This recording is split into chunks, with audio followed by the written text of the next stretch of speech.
All right, hi everyone. Welcome to Bleav in Bills as we continue to count down to Bills Broncos wild card weekend Sunday 1 o'clock Highmark Stadium. Adam Bonini, WGRZ TV, and Sal Majorana, of course, with the Rochester Democrat and Chronicle. And we like to get some sort of national perspective on this matchup. We always shoot for that here on the show, and for that we bring in Tyler Sullivan, who is a staff writer for CBSSports.com. Tyler, welcome. How are you? What's going on, guys? Thanks for having me. Pleasure. So what do you think? I mean, we've been kind of going all around this matchup this week. And, I think Adam and I would both agree that the Broncos as a number 7 seed are a little bit frisky. Are you seeing the same thing with that team? Yeah, I think that they are. I mean, not as frisky as what we possibly could have seen with the Cincinnati Bengals sneaking in. Yeah. So I guess there's a win there. But ultimately, this is a game that I believe that Buffalo should win. But there is an opportunity for things to get a little hairy. I mean, this defense for the Denver Broncos is no joke. One of the best in the NFL. You look at any, meaningful statistical category. If they're able to keep this game close, then all of a sudden we're talking about a second half where it's Sean McDermott versus Sean Payton. And that's a little bit more of a toss-up than, let's say, Josh Allen versus Bo Nix. Yeah, right. I mean, that's it. I mean, coaching, it's the storyline that keeps coming back into this one. We'll get into that.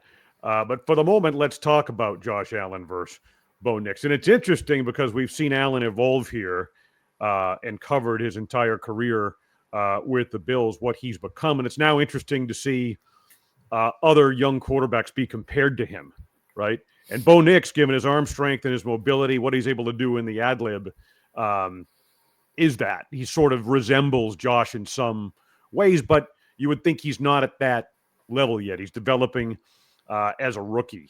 What do you see in him? And on the other side of the ball, Josh going against that defense that you had talked about. Yeah, just talking about Bo Nix to start, it really is kind of a remarkable evolution that we've seen him from week 1 to now. And a lot of that has to be credit to Sean Payton. I think we all kind of clowned on the Denver Broncos when they selected Bo Nix in the first round, saying, that's a little bit too high. It doesn't feel like it's going to reach the ceiling that it is. But Sean Payton clearly likes certain traits about him. And one of those, as you alluded to, is that ability to extend plays with his legs. And whether that is to scramble, to run the football, or to run to extend the passing opportunities, very similar to what we see with Josh Allen, obviously at a much higher rate. You look at Bo Nix this season, I just have it in front of me, second most scrambles for first downs this season by any quarterback, not just the rookie quarterback. And he has the most first downs when the pocket breaks down, meaning just when he leaves the pocket, whether he's scrambling to run or to pass, he's throwing more first downs than any quarterback in the NFL right now. So when we're talking about this matchup now, it is going to be interesting to see how he is able to move the chains and keep this Denver offense on the field, which is something that I think is going to be very interesting, particularly because Buffalo hasn't been that great on third down this season. One of the bottom, I believe it's bottom 5 in the NFL in third down rate. So that's going to be one of those things that we look at early on. How is Denver doing on third down? And specifically, how is Buffalo doing getting them off the field? And that's kind of my rub in that first half. And then you talk about, Josh Allen going up against this Denver defense. It's best on best, right? That's really what it is. We're talking about an MVP favorite going up against one of the best defenses in the NFL. Now, in saying that, I do think that Josh has a little bit of an advantage here because one thing that Denver loves to do is blitz, and they're good at it. They're very good at attacking quarterbacks via the blitz. You look at what Josh Allen has been able to do, and I have it again in front of me here, 16 touchdowns, 1 interception against the blitz this season. So those are kind of the things that we're looking at early on in this matchup. I think the whole Bo Nix storyline is so interesting because he was the 6th quarterback taken in that draft in the first 12 picks. Denver had the 12th pick.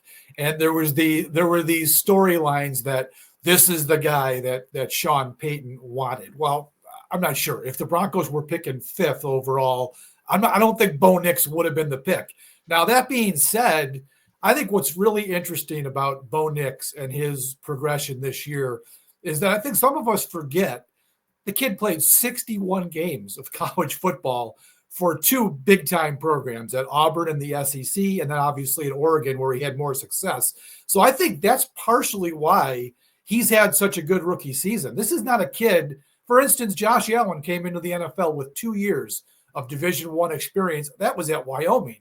This kid's coming in with a big resume, and he's played in big-time college games. So I think that's helped his development in his rookie year to become the player he's already become.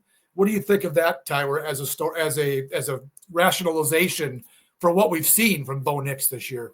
Yeah, I think it's a great point. I mean, you could even extend that to Jaden Daniels a little bit too, another rookie quarterback that's in these playoffs. Been in college a long time, been in big moments. It's not like, say, use Anthony Richardson, for example, in Indianapolis. He's not had a lot of time as a starter, and you're seeing that. The experience of playing in the SEC and playing in the Big Ten over the course of his collegiate career at major programs has to count for something, right? I mean, again, you're going into Highmark Stadium. That's going to be a hostile environment. But again, playing in the SEC, playing in the Big Ten, you are kind of used to going in those hostile environments. And it's certainly a different level of competition going from the NFL to going from college to the NFL. But still, there is going to be a little bit of a comfort's the wrong word, right? You're never going to be comfortable in this type of scenario, but you're at least going to be familiar more so than other rookie quarterbacks. That's on that point before Adam makes his next point. That's always something that I've always laughed at in the NFL is that we make this big deal about, these kids, these young kids, first, second, third year players going on the road in the NFL.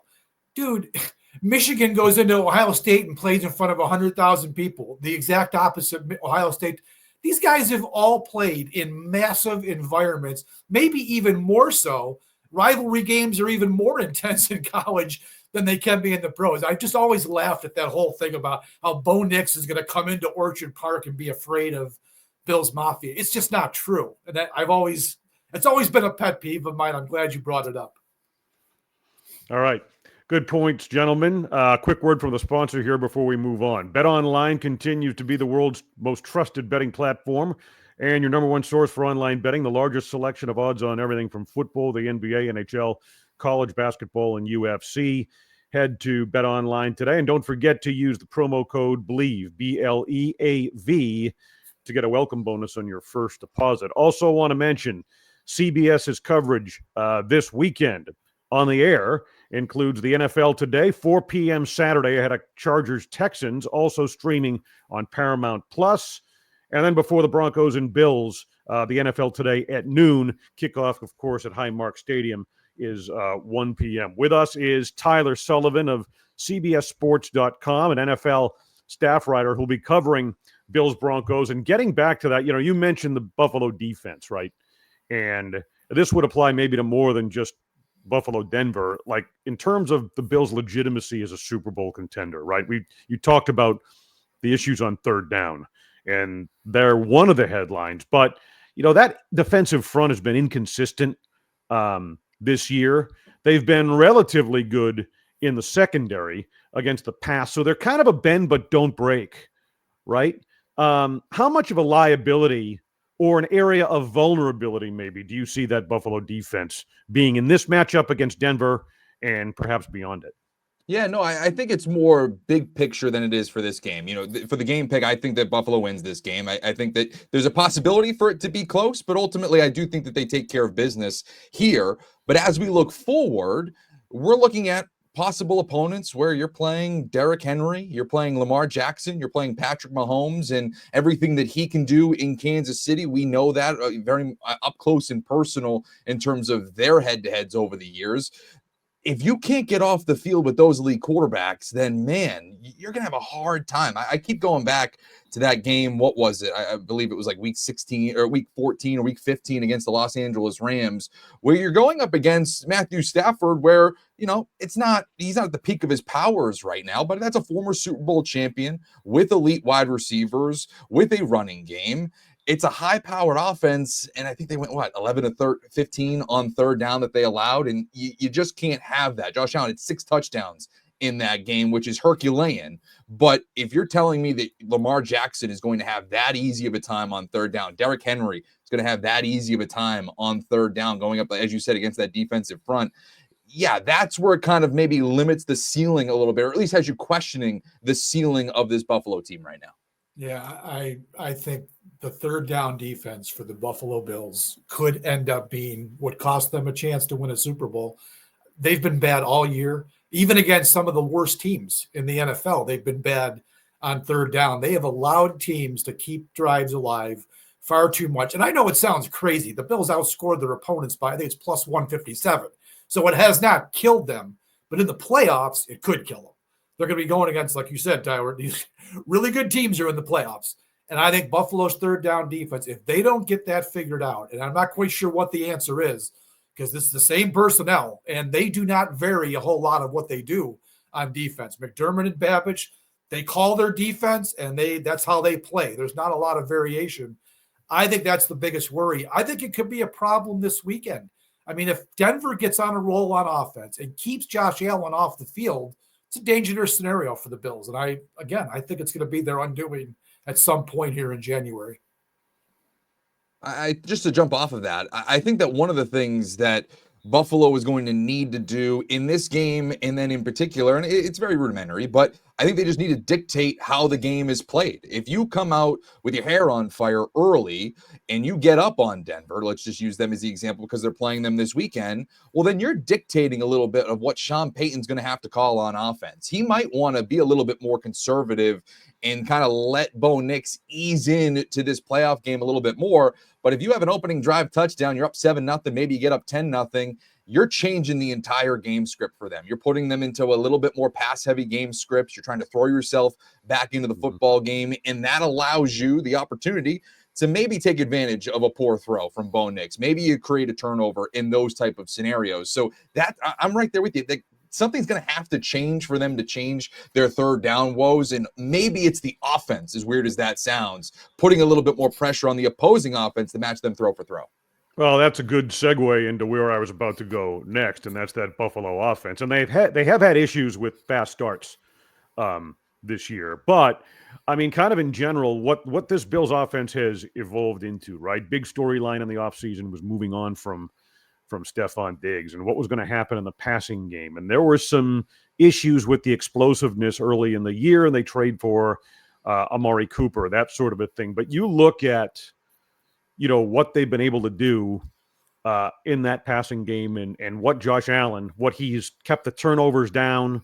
He's kind of played more within the scheme, right? And hit a variety of receivers. And then from a running game perspective, you got three backs really led by James Cook, right? I mean, we're talking historic balance, I guess is my point, right? First NFL team ever with 30-plus passing touchdowns and 30-plus rushing touchdowns. So they have the ability, to attack any defense, obviously, with that. And with Denver, if they're going to blitz, which is that's their DNA, right? I mean, I feel like Allen is capable of making them pay for that down the field a little bit. What do you see from Buffalo, what they've kind of arrived at offensively as they enter the postseason? Yeah, I think that it's a recipe to succeed in the postseason. Sometimes you see these offenses, I think of the Baltimore Ravens of years past, where it's just so high flying during the regular season. You're like, boy, who's stopping this team? And then all of a sudden they get to the playoffs, go back to last AFC Championship game. They can't run the football. They can't do anything at the running back position because everybody's so central focus on, getting rid of Lamar Jackson in one way, shape, or form. I kind of feel like that could have been Buffalo's demise. But as you noted, you have James Cook, who has the most touchdowns in the league, right? Rushing touchdowns in the league this season. He is going to be an X factor for me in the playoffs. Of course, Josh Allen's the straw that stirs the drink. But if you're able to run the football effectively, and that's why I think, again, Baltimore's dangerous this time around with Derrick Henry. If you're able to run the football effectively, this is when it matters. This is the time of year where being able to stay on the field, as we've been talking about, to grind down defenses, physically running the football, which Buffalo can do absolutely with James Cook and obviously Josh Allen when he's able to get ready and run the football, which I assume he'll do to a unbelievable degree over this playoff run. That to me is the thing that's going to unlock this team. Sure, they're able to pass the rock around the field to a very efficient degree. I Bleav it's something like the Buffalo Bills have like 8 guys that have like 30 catches on the season, and that's well in front of a lot of other offenses in the NFL. That's what I think has kind of been great in the sense of losing Stephon Diggs this offseason. It has allowed Josh Allen to play a little bit freer, as you said, play within the system. What that really means is throw it to the open guy. You're not feeding one star wide receiver to kind of get him his touches and get him going early. You're just kind of playing point guard a little bit and throwing it to the open guy, dinking and dunking down the field, which I think has been huge for them. Yeah, I think as we talk about the Bills offense going into this particular game, I think the running game is going to be paramount to their success. That's the way you slow down a team that rushes the passer like the Broncos. They blitz so much. You've got to catch them in some of those blitzing situations. And the Bills' offensive line has done a great job, whether it's been zone or gap runs. They've just done an outstanding job. And I think if the Broncos are going to be blitzing at the level that they've blitzed this season, there's going to be creases available. And that's where you've got to hammer them. And Adam mentioned slow starts for this team. They do need to get off to a good start and put Denver in the hole, put them, in a situation where they need to play catch up. Every quarterback plays better with the lead, and it's been particularly noticeable with Bo Nix and Denver. When they've gotten a lead with their rookie quarterback and that defense, they've been a dangerous team. So the Bills have got to avoid that, get them on their heels early. And as I said, I think the run game is going to be critical to that, to slow down that Denver pass rush and dictate what you want to do on offense in this game. And just to follow that up, too, we're talking as lethal as this Denver pass rush is. You do have to give credit to the Buffalo front as well, where they have allowed the fewest sacks in the NFL. And yes, some of that is due to Josh Allen because he's just so mobile and so shifty, but you do have to give them credit there as well. I think that that's going to kind of be another best on best in terms of this matchup, those games within the game this coming weekend. And the other thing too, as we talked about, I just kind of want to emphasize getting off to a hot start for Buffalo, because Denver's defense, as much as we're praising them here too, they're even better in the second half. They allow the fewest second half points in the NFL this season. So, we're talking about, okay, if this game's close at halftime, Denver has shown you that they're able to get stronger in the second half as these games go on, particularly on defense. All right. And a lot, very good point. And so you had mentioned earlier, and I do think, a lot of this gets down to coaching, right? Play calling, that sort of a thing, but specifically the matchup between Sean McDermott and Sean Payton, right? And you mentioned what happens if it's tight when it gets to the fourth quarter. And that's sort of the elephant in the room for the Buffalo Bills. And Sean McDermott, for all the success they've had, for the 5 straight division titles, for the culture they've built, for the roster they've built, all of those things, there's a history of coming up short in the playoffs.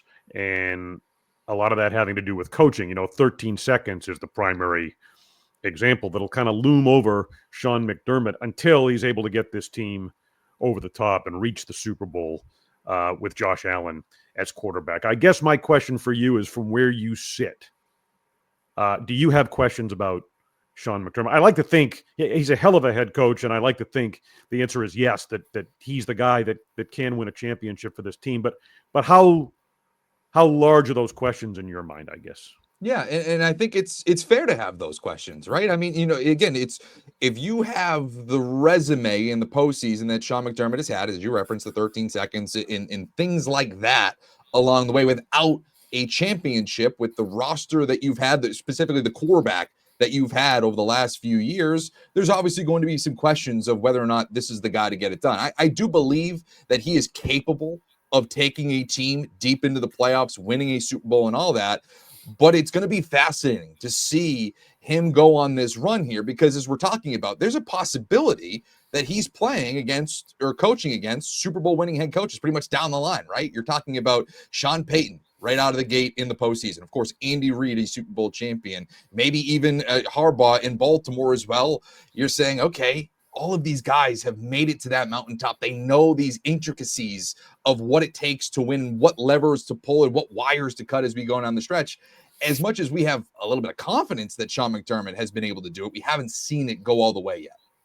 Yeah, and I'm a little bit different on this topic, because I recognize there's been shortcomings with Sean McDermott in the postseason, but I have always, my entire career, have made the point that players play. I understand the coach has got to put you in the best situation possible, scheme-wise and all that. I understand that coaches make critical calls on whether they go for it in fourth down or whether to kick the damn ball in play in Kansas City and run some time off the clock. I understand that. Ultimately, these games come down to players who have to perform, and I'm not ready to jump on the fire McDermott bandwagon, even if they were to lose Sunday in this game. I just have always believed it's the players that have to do it, and that's where Buffalo's shortcomings have been. They have had great players on this team for at least the last 5 years if they've won the division title, and for whatever reason, they have found ways to come up short in the big moments, mostly on the defensive side, by the way. They've had really good defenses most of his tenure in the regular season, and that's the unit that's killed them the last 3 years they've been eliminated. It comes down to the players, and they're the ones that have got to get this team over the hump. McDermott plays a big role. I understand that, and I'm probably in the minority on that because everyone loves to criticize him because of the failures, but players got to perform. They got to run, tackle, all that stuff, and that's just where I've always sat on that issue. No, it's a great point. It's a great point. Just to say real quickly, you say it's players that make the Super Bowl run. It's also quarterbacks too. Like if Josh Allen goes nuclear over this next month, then of course they're going to have zero problems running the table because he's that good. I mentioned Harbaugh in Baltimore. Like Joe Flacco went nuclear during that run, and he was just a man that was not going to be stopped, as crazy as it sounds, in 2025, but that's what it was at the time. And so same thing, if Josh Allen just goes nuts over this next couple of weeks, then I don't know if a third down call or a timeout in a certain situation is really going to matter. It's going to matter when Josh Allen makes a throw. And the thing with Allen, he's played 10 games in his playoff career. He's averaged 328 yards of total offense per game. It's the highest in NFL history. He's done everything he could possibly do to get this team over the hump, and he's been let down by other members of the team, again, as I've said, specifically on defense. So he's been unbelievably great in the playoffs, and he just needs some help this year from his coach, as I said, too, as part of it. But he needs help from the rest of his teammates if they're going to do anything. And they are going to be going through, like you said, it's a gauntlet. Peyton and Denver, probably Harbaugh in Baltimore, and then Andy Reid in Kansas City. That's a hell of a run to get to the Super Bowl. Yeah, and of course, Sean McDermott comes from the defensive background, right? So that's where a lot of those questions kind of, come from in terms of how Allen has performed in these games and what the outcomes have been and the shortcomings on the defensive side. In raising that point, as we wrap this up, I will say that regardless of the outcome on Sunday, I think Sean McDermott's seat is ice cold. The opposite of hot. We're not talking about, in raising this, I'm not projecting on job security here at all. It's just more of a outcome based, like you said earlier, Tyler, what happens if it gets tight in the fourth quarter and, it's the chess match and all of those things, McDermott against Peyton, that type of a thing. I think that's very interesting, and there is history to consider. All right. We appreciate it. Tyler Sullivan, we'll look for your work at cbssports.com. Enjoy the playoffs. Thanks for being with us. Guys. Thank you so much for having me. I really appreciate it. Thanks for being here, Tyler. We appreciate it. For Sal Majorana of the Rochester Democrat and Chronicle, and Tyler Sullivan, cbssports.com. I'm Adam Benini, WGRZ TV, Buffalo, and Sports Talk Live. Thanks for being with us here on Bleav in Bills.